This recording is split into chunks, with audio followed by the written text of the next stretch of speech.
चलिए 1 मिनट के लिए एक बहुत ही आम सी स्थिति के बारे में सोचते हैं। हम अपनी कार में बैठते हैं, दरवाजा बंद करते हैं और फिर खींचकर अपनी सीट बेल्ट लगाते हैं। हाँ, और रियर व्यू मिरर भी ठीक करते हैं। बिल्कुल। और फिर गाड़ी स्टार्ट करते हुए हम एक गहरी सांस लेते हैं और अक्सर बुदबुदाते हैं, जो राम रची राखा। यानी जो ईश्वर ने लिख दिया है बस वही होगा। वही तो। लेकिन यहाँ एक बहुत ही दिलचस्प कॉन्ट्राडिक्शन है, एक विरोधाभास है। कैसा विरोधाभास? देखिए, अगर सब कुछ पहले से ही तय है, मतलब अगर एक्सीडेंट होना या ना होना पहले से ही किसी अदृश्य डायरी में लिखा जा चुका है, तो फिर वो सीट बेल्ट क्यों लगाई? हाँ, मतलब सीधे हाईवे पर आग बंद करके गाड़ी क्यों नहीं चलाते हम? ये एक बहुत ही सटीक सवाल है और ये सीधे हमारे वजूद के सबसे पुराने द्वंद्व पर चोट करता है। मतलब एक तरफ तो हम मानते हैं कि हमारी कहानी पहले से लिखी जा चुकी है, सही बात है। और दूसरी तरफ हम अपनी सुरक्षा, अपने भविष्य और अपनी सफलता के लिए लगातार हाथ पैर भी मार रहे हैं। इंसान सदियों से इसी फ्री विल बनाम डेस्टिनी यानी स्वतंत्र इच्छा और नियति के जाल में उलझा हुआ है। तो आज की इस गहरी चर्चा में हमारा मिशन इसी जाल को सुलझाना है। हमारे पास जो आज के रिसर्च नोट्स और दार्शनिक स्रोत हैं, वो इस पुराने विवाद की बहुत ही तार्किक चीरफाड़ करते हैं। बिल्कुल। जो राम रची राखा सिर्फ एक धार्मिक पंक्ति नहीं है, ये एक पूरा साइकोलॉजिकल फ्रेमवर्क है। हाँ, और हमारा उद्देश्य ये समझना है कि क्या हमारा ये जीवन कोई पहले से रिकॉर्ड की गई फिल्म है, जैसे हम बस एक लाचार दर्शक की तरह बैठकर देख रहे हैं, या फिर ये कोई लाइव गेम है जहां कंट्रोलर हमारे हाथ में। एग्जैक्टली। और इस सवाल का जवाब खोजना इसलिए भी बहुत जरूरी है क्योंकि इस एक वाक्य की गलत व्याख्या ने हमारी पीढ़ियों की मानसिकता को बहुत गहराई से प्रभावित किया है। वो कैसे? करना छोड़ देता है। बिल्कुल। ये बात मुझे हमेशा से बहुत परेशान करती। मतलब अगर मैं इस फिक्स्ड स्क्रिप्ट वाली बात को सच मान लूं, तो फिर कोई भी इंसान मेहनत करेगा ही क्यों? सही कहा। मान लीजिए अगर किसी स्टूडेंट का रिजल्ट पहले से ही तय है कि वो फेल होगा या पास, तो वो रात के 2 बजे तक जागकर मैथ्स के सवाल क्यों सॉल्व करेगा? या अगर किसी ऑफिस में ये तय है कि प्रमोशन नहीं मिलना है क्योंकि वो किस्मत में नहीं है, हाँ, तो फिर कोई अपनी नींद खराब करके एक्स्ट्रा प्रोजेक्ट्स क्यों लेगा? मतलब क्या ये जो सब कुछ लिखा हुआ है वाला विचार है, ये हमें भीतर ही भीतर आलसी नहीं बना रहा है? आलसीपन से भी ज्यादा खतरनाक चीज है ये अपनी विफलताओं और अपनी जिम्मेदारियों से भागने का एक बहुत ही सुविधाजनक बहाना बन गया है। एक एस्केप रूट बन गया है। बिल्कुल। जब हम नियति का ये सतही रूप अपना लेते हैं तो जीवन पूरी तरह से पैसिव या निष्क्रिय हो जाता है। कोई भी बस हाथ पर हाथ धरकर बैठ जाता है और हर असफलता का ठीकरा किस्मत, ग्रहों की चाल या ईश्वर के सिर फोड़ देता है कि भाई मैं क्या कर सकता था, मेरी तो किस्मत ही खराब थी। हाँ, और ये वाक्य एक तरह का साइकोलॉजिकल शील्ड बन जाता है ताकि हमें अपनी खुद की कमियों का सामना न करना पड़े। लेकिन मुझे यहाँ एक बहुत बड़ी विडंबना नजर आती है, मतलब एक आयरनी है। कैसी आयरनी? ये जो वाक्य है, जो राम रची राखा, ये रामचरितमानस से आता है ना? ये श्री राम के जीवन पर आधारित ग्रंथ है। हाँ। अगर सब कुछ पहले से ही तय मानकर हाथ पर हाथ धरे बैठना सही होता, तो खुद श्री राम का जीवन ऐसा क्यों था? बहुत ही गहरा पॉइंट है ये। मतलब अगर उनकी कहानी एक फिक्स्ड स्क्रिप्ट थी, तो उनने जीवन भर इतना भयंकर संघर्ष क्यों किया? यही इस पूरी चर्चा का सबसे अहम बिंदु है। अगर उस महाकाव्य को ध्यान से देखा जाए तो वो इसी नियतिवाद का यानी फैटलिज्म का सबसे बड़ा खंडन है। कैसे? अगर सब कुछ पहले से तय था तो श्री राम ने अयोध्या के महलों का सुख छोड़कर 14 वर्ष का वनवास क्यों स्वीकार किया? वो नंगे पैर जंगलों में क्यों भटके? सही बात है। जब सीता का हरण हुआ तो वो एक आम इंसान की तरह रोए क्यों? उन्होंने सुग्रीव से मित्रता क्यों की? वानर सेना क्यों बनाई? और रावण जैसी महाशक्तिशाली सत्ता से युद्ध करने के लिए समुद्र पर पुल क्यों बांधा? मैं यही सोच रहा था कि जिसने ये पूरा खेल बनाया है, वो खुद इस खेल के सारे नियम मान रहा है। मतलब अगर डेस्टिनी फिक्स थी, तो वो बस अयोध्या में बैठ के इंतजार कर सकते थे। हाँ, कि जब रावण के मरने का टाइम आएगा तो वो खुद ही किसी बीमारी से मर जाएगा या हार्ट अटैक आ जाएगा उसे। उन्होंने तीर चलाने की क्या जरूरत थी? एग्जैक्टली। अगर सब कुछ प्री डिटर्मिन्ड था तो उनके इन सारे प्रयासों का, उनके पैरों में चुभने वाले कांटों का और उस महायुद्ध का कोई अर्थ ही नहीं रह जाता। वो तो बस एक बेजान नाटक बन जाता। बिल्कुल। श्री राम का जीवन इस बात का सबसे बड़ा प्रमाण है कि धर्म और न्याय की स्थापना के लिए खुद ईश्वर के अवतार को भी कर्म की भट्टी में तपना पड़ता है। प्रयास का कोई विकल्प नहीं है। इसे समझने के लिए मुझे ताश के खेल का एक उदाहरण याद आ रहा है। जैसे रमी या पोकर खेलते हैं हम। हाँ, बहुत बढ़िया एनालॉजी है ये। जब हम गेम खेलने बैठते हैं तो पत्ते बांटे जाते हैं। मुझे कौन से पत्ते मिलेंगे इस पर मेरा कोई कंट्रोल नहीं होता है ना। बिल्कुल नहीं। मेरे हाथ में एकदम खराब पत्ते आ सकते हैं या बहुत अच्छे पत्ते आ सकते हैं। अब अगर मैं राम के जीवन को देखूं तो उन्हें राज्याभिषेक के ठीक एक दिन पहले वनवास का पत्ता मिल गया। ये तो एक बहुत ही खराब हाथ था। बहुत ही खराब हाथ था। और ताश के पत्तों का ये उदाहरण इस पूरी दार्शनिक उलझन को बहुत अच्छे से सुलझाता है। जो पत्ते हमें मिले हैं वो हमारा अतीत है, वो हमारी नियति है। अच्छा। लेकिन असली खेल उन पत्तों के मिलने के बाद शुरू होता है। उन खराब पत्तों के साथ भी गेम को कैसे खेलना है, कब चाल चलनी है, कब खुद को रोकना है, ये पूरी तरह से हमारा वर्तमान है। यानी हमारा एक्शन। हाँ, श्री राम ने अपने उन खराब पत्तों के बावजूद जीवन का सर्वश्रेष्ठ खेल खेला। उन्होंने परिस्थिति के आगे हार नहीं मानी, बल्कि अपने कर्म से उस परिस्थिति को एक महाकाव्य में बदल दिया। क्या बात है। तो अगर कर्म इतना ही महत्वपूर्ण है और हम सिर्फ कठपुतलियां नहीं हैं, तो फिर सवाल ये उठता है कि इस लाइन जो राम रची राखा में राम शब्द का असली अर्थ क्या है। बहुत ही लाजमी सवाल है। मतलब अगर वो कोई ऐसे तानाशाह नहीं है जो ऊपर आसमान में बैठकर हमारी हर छोटी बड़ी गतिविधि को एक जॉयस्टिक से कंट्रोल कर रहे हैं, तो ये राम रची राखा आखिर है क्या? यहाँ हमें वैचारिक रूप से थोड़ा और गहरा उतरना होगा। दार्शनिक साहित्य और वैदिक परंपराओं में यहाँ राम का अर्थ केवल एक ऐतिहासिक व्यक्ति या अवतार तक सीमित नहीं रखा गया है। तो फिर क्या अर्थ है? यहाँ राम का अर्थ है कॉस्मिक इंटेलिजेंस, यानी वो ब्रह्मांडीय बुद्धि या वो गहरा नियम जो इस पूरी सृष्टि को संतुलित रखता है। इसे प्राचीन दर्शन में रित कहा गया है, यूनिवर्सल ऑर्डर। रित? अच्छा। हाँ, ये वो व्यवस्था है जिसके तहत पूरी प्रकृति काम करती है। तो जब कहा जाता है कि जो राम रची राखा, तो उसका असली अर्थ ये है कि जो कुछ भी हो रहा है वो एक बहुत ही गहरे नियम, एक बहुत ही सटीक व्यवस्था के अनुसार हो रहा है। किसी की सनक या रैंडम तरीके से नहीं हो रहा है। बिल्कुल नहीं। मुझे इसे थोड़ा और क्लियर करने की जरूरत है। क्या हम ये कह रहे हैं कि ये जो यूनिवर्सल ऑर्डर है ये गुरुत्वाकर्षण यानी ग्रेविटी के नियम जैसा है? ग्रेविटी?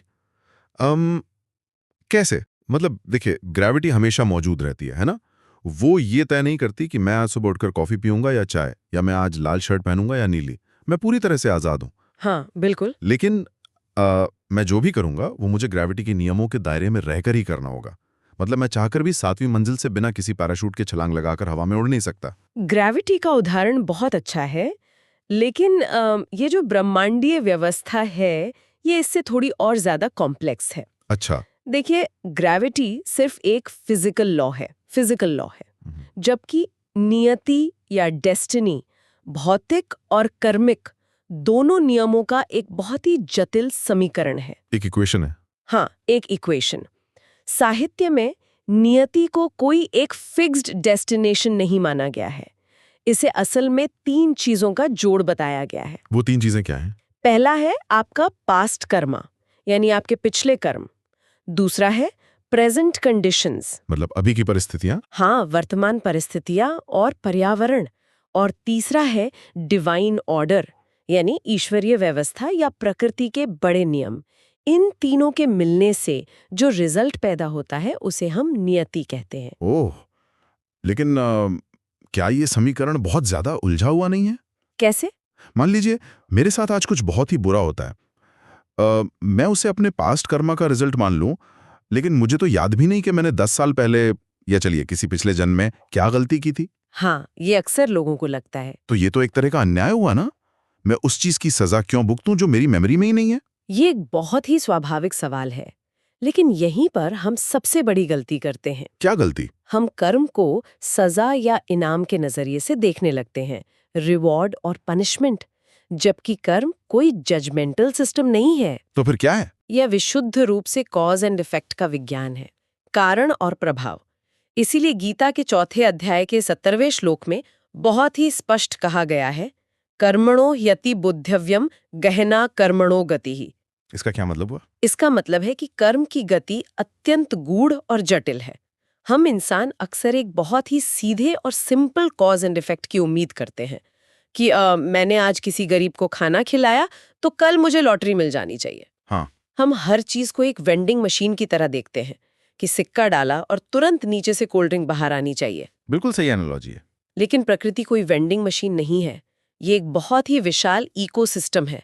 आपके आज के किसी कर्म का परिणाम शायद 20 साल बाद किसी दूसरी परिस्थिति के साथ मिलकर फलीभूत हो। अच्छा, मतलब टाइम लग सकता है। हाँ, जिस तरह एक बीज को पेड़ बनने के लिए सिर्फ मिट्टी ही नहीं बल्कि सही मौसम, पानी और धूप की भी जरूरत होती है। तो वो मौसम और धूप यहाँ प्रेजेंट कंडीशंस हैं। से ही पास्ट कर्मा को फलने के लिए सही प्रेजेंट कंडीशंस की आवश्यकता होती है।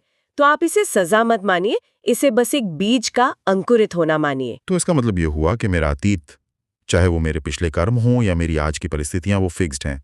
जो बीज बोया जा चुका है वो बोया जा चुका है। हाँ, मैं उसे बदल नहीं सकता। और यही वो जगह है जहाँ हमारी अपनी शक्ति और हमारी भूमिका स्पष्ट होती है। हमारा पास्ट पूरी तरह से बंद हो चुका है। उसे दुनिया की कोई ताकत, कोई भी पछतावा वापस जाकर नहीं बदल सकता। सही बात है। लेकिन हमारा जो प्रेजेंट है, हमारा वर्तमान, वो एकदम खुला हुआ है, ओपन है। अतीत के रिजल्ट के रूप में आज आपके सामने जो परिस्थिति खड़ी है, उस परिस्थिति पर आपका रिस्पॉन्स क्या होगा, ये 100% आपके हाथ में है। ये बात सुनने में बहुत अच्छी लगती है, लेकिन व्यवहारिक जीवन में से उतारना बहुत मुश्किल लगता है मुझे। क्यों? क्योंकि जब हम कहते हैं कि हमें अपनी परिस्थितियों को स्वीकार करना चाहिए, एक्सेप्ट करना चाहिए, तो मुझे इसमें समर्पण यानी सरेंडर और कायरता के बीच का फर्क थोड़ा धुंधला लगने लगता है। वो कैसे? मान लीजिए मैं किसी ऐसे टॉक्सिक वर्कप्लेस में काम कर रहा हूं जहां मेरा बॉस मेरा मानसिक शोषण कर रहा है। अब अगर मैं कहूं कि ठीक है, ये मेरी नियति है, मैंने इसे स्वीकार कर लिया, तो क्या मैं खुद को बेवकूफ नहीं बना रहा हूं? क्या ये एक्सेप्टेंस के नाम पर अन्याय सहने का कोई बहाना नहीं है? ये बहुत ही अहम सवाल है और अक्सर स्पिरिचुअलिटी को लेकर यही सबसे बड़ी गलतफहमी पैदा होती है। अच्छा। देखिए, स्वीकृति या एक्सेप्टेंस का मतलब किसी टॉक्सिक स्थिति में बने रहना या अन्याय को चुपचाप सहना बिल्कुल नहीं है। इसका मतलब मजबूरी या लाचारी नहीं है। तो फिर असली मतलब क्या है? मनोवैज्ञानिक रूप से एक्सेप्टेंस का अर्थ है क्लैरिटी या स्पष्टता। स्पष्टता? वो कैसे? जब आप किसी टॉक्सिक बॉस के साथ होते हैं तो आपका दिमाग ज्यादातर समय इस बात से लड़ता रहता है कि वो ऐसा क्यों है, उसे मेरे साथ ऐसा नहीं करना चाहिए, मेरे साथ ही ऐसा क्यों हो रहा है। हाँ, इंसान हमेशा यही सोचता रहता है। और ये जो मानसिक संघर्ष है, ये स्थिति को नकारने की यानी डिनायल की अवस्था है। आप असल में रियलिटी से लड़ रहे हैं। आप अपनी सारी एनर्जी इस बात पर बर्बाद कर रहे हैं कि बॉस को कैसा होना चाहिए। सही बात है। लेकिन जब आप स्वीकार करते हैं तो आप ये स्वीकार करते हैं कि हाँ, वास्तविकता ये है कि ये बॉस टॉक्सिक है और ये कंपनी मेरे लिए सही नहीं है। अच्छा।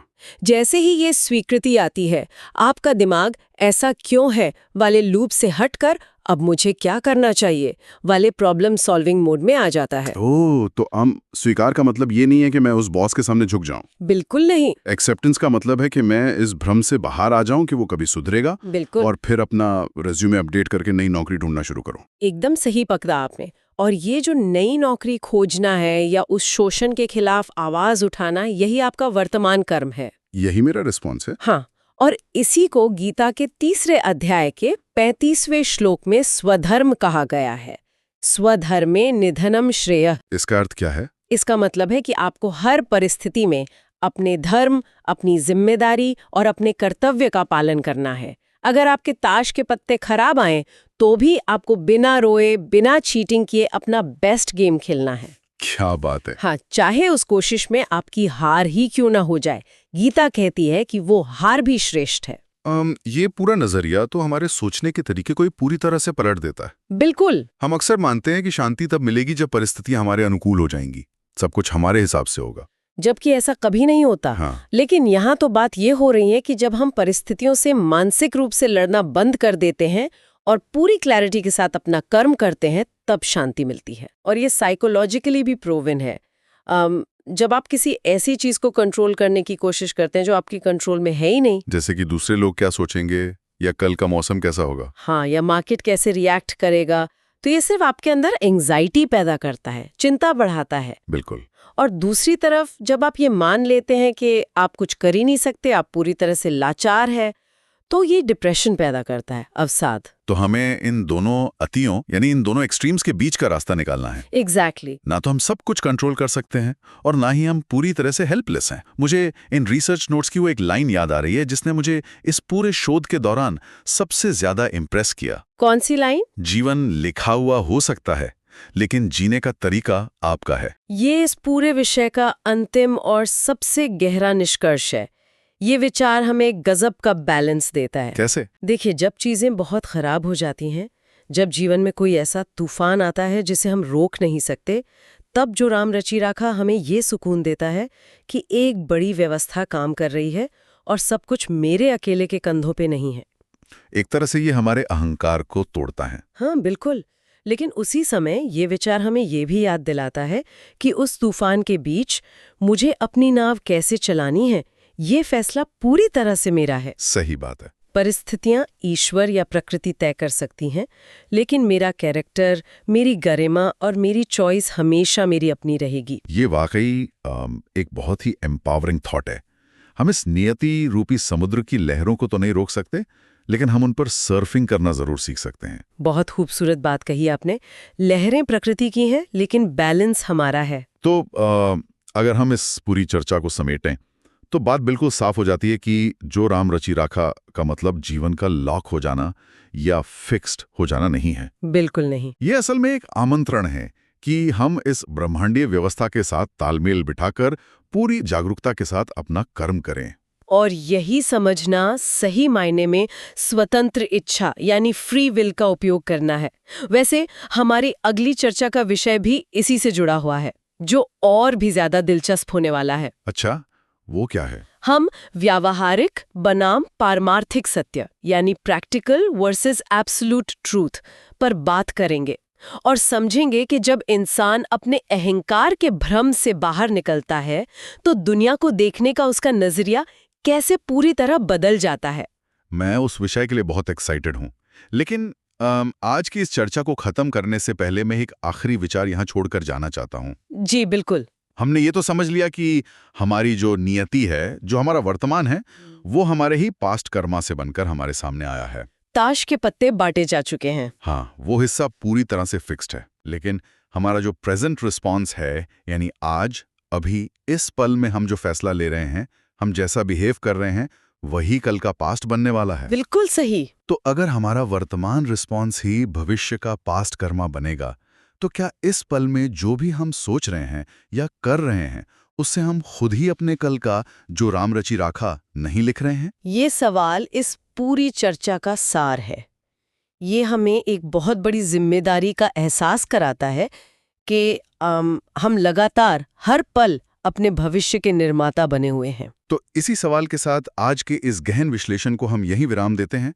अपने वर्तमान में जागरूक रहिए, अपने फैसले होशपूर्वक लीजिए और सोचिए कि आप कल के लिए आज क्या लिख रहे हैं। नमस्कार।